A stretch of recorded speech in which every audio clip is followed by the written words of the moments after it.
India ने फैसला किया है, पाकिस्तान की मिलिट्री प्रोफाइल बढ़ गई है, पाकिस्तान की जियोपॉलिटिकल प्रोफाइल बढ़ गई है। उसी के अगर ये ऑपरेशन सिंदूर नहीं होता तो पाकिस्तान और सऊदी अरेबिया का डिफेंस एग्रीमेंट नहीं होता, और ये नहीं होता तो वो डोनाल्ड ट्रंप जो फील्ड मार्शल आसिम मुनीर है उनको लंच के लिए नहीं बुलाते। वो इसलिए सोच ये थी दुनिया के अंदर कि हिंदुस्तान की फौज जो है वो पाकिस्तान की फौज से बहुत बेहतर है। ऑपरेशन सिंदूर ने वो तोड़ दिया। जो एक सोच थी वो सोच टूट गई है इसमें, क्योंकि अगर ये दुनिया को पता चल गया है कि उन्होंने बराबरी से काम किया है, इसलिए उनकी प्रोफाइल बढ़ गई है। ये बहुत सीधी सी बात है। उसी समय देखिए देखें तो हुआ क्या था कि 6-7 की रात को ऑपरेशन शुरू हुआ। हमारे जो रक्षा मंत्री हैं राजनाथ सिंह, उन्होंने ऑलरेडी पार्लियामेंट में बता दिया है कि हमने जब शुरू किया, हमने अपना ऑपरेशन किया और आधे घंटे के अंदर अंदर हमने पाकिस्तान से कहा कि हम सीज फायर करना चाहते, तो हम तो लड़ना ही नहीं चाहते थे बस, और उसके बाद हमने किया है। पर सवाल ये है कि आप तो पहले से आधे घंटे में ही तैयार हो गए थे सीज फायर के लिए, तो फिर अब क्या बात हो रही है? कहने का मतलब ये है कि दुनिया ने ये तय किया है कि पाकिस्तान ने इसमें अच्छा काम किया है। तो क्या ये प्रोपेगेंडा कि हिंदुस्तान पाकिस्तान की जो है, हम दोनों नेबर्स हैं, यहाँ एयर का रोल बहुत बड़ा होगा, एयर टू एयर एंगेजमेंट।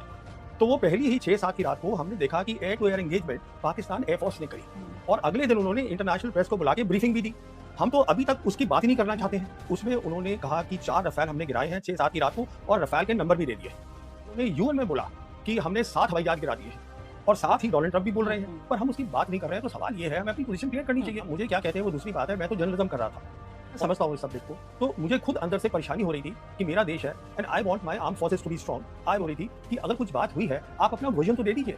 और अहमियत इस बात की है कि एयर टू एयर वॉर ये प्राइमरी रोल है, प्राइमरी मिशन है किसी भी एयरफोर्स का, ये झुकलाया नहीं जा सकता। Pakistan as a Muslim nation जिसके पास न्यूक्लियर वेपन्स हैं, जिसने ये साबित किया है। देखिए मैं आपको व्यूअर्स को एक बात बताना चाहता हूँ बुलाने के लिए। सबसे पहली बात ये है, हमें ये समझना है कि जो उनकी सेकंड टर्म है डोनाल्ड ट्रंप की एज प्रेसिडेंट, तो उनकी कुछ प्रायोरिटीज हैं। उनकी टॉप प्रायोरिटी वो ये है कि वो चाहते हैं कि दुनिया उसको समझे, और उनकी जो डोमेस्टिक ऑडियंस है वो समझे कि वो एक पीस टाइम प्रेसिडेंट है। वो अपने आप को वॉर टाइम प्रेसिडेंट नहीं बताते, वो पीस टाइम प्रेसिडेंट बताते हैं। ये उनकी टॉप प्रायोरिटी है। तो अगर ये इनकी टॉप प्रायोरिटी है तो वो ये दिखाना चाहते हैं कि मैंने बहुत सारी लड़ाइयाँ रुकवा दी हैं। अब जहां तक हिंदुस्तान पाकिस्तान का ताल्लुक है, सबसे बड़ी बात यहाँ क्या है, बाकी जो लड़ाइयों की वो बात करते हैं वो एक तरफ है और ये एक तरफ है, क्योंकि यहाँ दोनों जो हिंदुस्तान पाकिस्तान है उनके पास न्यूक्लियर वेपन्स है, तो वो बात एक अलग उसमें आ जाती है सारी की सारी। तो अभी उनका ये कहना है कि मैंने लड़ाई रुकवा दी। अगर आप उनके नजरिए से बात देखें तो हुआ क्या था कि 6-7 की रात को ऑपरेशन शुरू हुआ। 6 मई 6-7 की रात को ऑपरेशन शुरू हुआ, एयर वॉर शुरू हुई।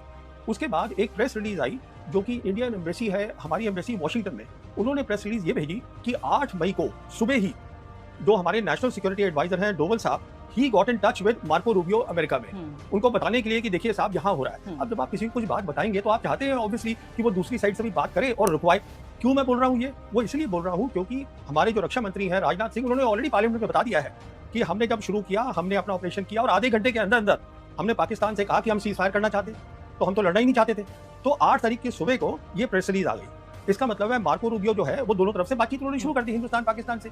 उसके बाद आप नोट करिएगा 10 मई को सबसे पहले सोशल मीडिया पे डोनाल्ड ट्रंप ने कहा कि ये दोनों जो मुल्क है वो परमानेंट सीज फायर के लिए राजी हो गए हैं और होगी। उसके इमीडिएटली बाद मार्को रूबियो का आया कि वो दोनों राजी हो गए हैं, और ये भी राजी हो गए हैं कि किसी अलग तीसरी जगह पे आगे की बातचीत करेंगे। उसके बाद पता चला कि पाकिस्तान ने कहा कि सीज फायर होगा, और एंड में इंडिया ने बोला। हमारा ये कहना है कि उन्होंने जो उनका डीजीएमओ है, he got in touch with us, और उसके बाद हमने किया है। पर सवाल ये है कि आप तो पहले से आधे घंटे में ही तैयार हो गए थे सीज फायर के लिए। तो इंडिया ने फैसला किया है, पाकिस्तान की मिलिट्री प्रोफाइल बढ़ गई है, पाकिस्तान की जियोपॉलिटिकल प्रोफाइल बढ़ गई है। उसी के अगर ये ऑपरेशन सिंदूर नहीं होता तो पाकिस्तान और सऊदी अरेबिया का डिफेंस एग्रीमेंट नहीं होता, और ये नहीं होता तो वो डोनाल्ड ट्रंप जो फील्ड मार्शल आसिम मुनीर है उनको लंच के लिए नहीं बुलाते। वो इसलिए बुलाया क्योंकि उन्होंने कहा कि ये जो है ये हमें समझाएं कि मिडिल ईस्ट में क्या होता है, ईरान क्या कर रहा है। कहने का मतलब ये है कि दुनिया ने ये तय किया है कि पाकिस्तान ने इसमें अच्छा काम किया है। तो क्या ये प्रोपेगेंडा जीता इनका, या इन्होंने जंग जीती? क्या जीता, प्रोपेगेंडा या जंग? देखिए जंग तो हुई ही नहीं है, जो 4 दिन का काम हुआ है, जंग 4 दिन में खत्म नहीं हो जाएगी हिंदुस्तान। हाँ जी, देखिए सबसे इंपॉर्टेंट बात क्या होती है, वो एयर वॉर होती है, और वो इसलिए होती है कि हिंदुस्तान पाकिस्तान की जो है, हम दोनों नेबर्स हैं, यहाँ एयर का रोल बहुत बड़ा होगा। और जो एयरफोर्स होती है उसका जो मेन काम होता है वो होता है एयर सुपीरियॉरिटी, उसको हम बोलते हैं कि एयर टू एयर एंगेजमेंट। तो वो पहली ही 6-7 की रात को हमने देखा कि air to air engagement Pakistan air force ने करी, और अगले दिन उन्होंने इंटरनेशनल प्रेस को बुला के ब्रीफिंग भी दी। हम तो अभी तक उसकी बात ही नहीं करना चाहते हैं, अफसर ने इसके बारे में बातचीत नहीं करना चाहते हम खुल के। वो कुछ टिप्पणियां आती रहती हैं, जैसे सीडीएस ने सिंगापुर में बोल दिया हाँ हमारे कुछ रफाल गिरे थे, फिर वो एक और है हमारे नेवल एडवाइजर इंडोनेशिया में, उन्होंने बोल दिया कुछ जहाज गिरे थे। पर एयरफोर्स चीफ ने जब बात करी, हमारे एयरफोर्स चीफ ने, उन्होंने कुछ भी नहीं बोला इसके बारे में। फिर वो बहुत सारी किताबें आ गई हैं मार्केट में कि ऑपरेशन सिंदूर में हमने ये किया, एयर वॉर की बात ही नहीं करते। देखिए जहां तक दुनिया का ताल्लुक है और दुनिया में जो मिलिट्री लीडर्स हैं वो एयर वॉर को अहमियत देते हैं। पाकिस्तान ने 16 सितंबर को उनके जनरल खालिद हैं जो एक बहुत बड़े अफसर हैं, उनके होते थे, अब रिटायर हो गए हैं, अभी है वो एडवाइज़र नेशनल कमांड अथॉरिटी के, जो न्यूक्लियर वेपन्स में डील करती है।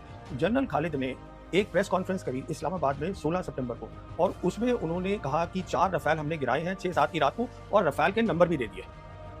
उन्होंने अपनी तरफ से एविडेंस दे दिया, पर हमने उसके ऊपर कोई बात नहीं करी। फिर उनके जो प्रधानमंत्री हैं, वो उन्होंने यूएन में बोला कि हमने 7 हवाई जहाज गिरा दिए हैं, और साथ ही डोनाल्ड ट्रंप भी बोल रहे हैं, पर हम उसकी बात नहीं कर रहे हैं। तो सवाल ये है, हमें अपनी पोजीशन क्लियर करनी चाहिए। मुझे क्या कहते हैं वो दूसरी बात है, मैं तो जर्नलिज्म कर रहा था, और एज अ जर्नलिस्ट ये मेरा बनता है, फर्ज बनता है, क्योंकि मुझे ये सब्जेक्ट आता है।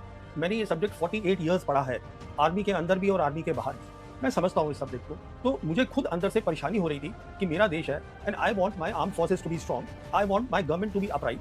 मुझे अंदर से परेशानी हो रही थी कि अगर कुछ बात हुई है, आप अपना वर्जन तो दे दीजिए। और ये बहुत बड़ी बात हो गई थी, जैसे मैं आपको बता रहा था। देखिए, हमारे यहाँ भी बोला गया है, ये मैं आपको एक छोटा सा फ़र्क आपके व्यूअर्स को बताना चाहूँगा। हमने भी उनकी तबाही करी है, जैसे हम बता रहे हैं 9-10 मई की रात को, उसकी हमने विजुअल्स भी दिखाए हैं। एयर वॉर एक अलग चीज़ होती है।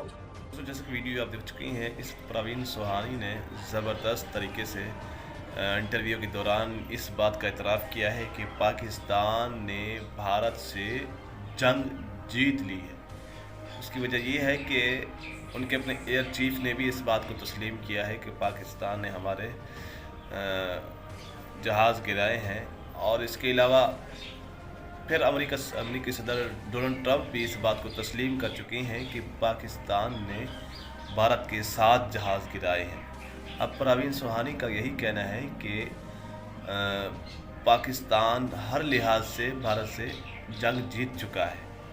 इसी वजह से अब भारत में तहलका मचा हुआ है। भारतीय चीख रहे हैं कि हमारे ही भारतीय हमारे मुल्क भारत की और हमारी हुकूमत की बेइज्जती कर रही हैं।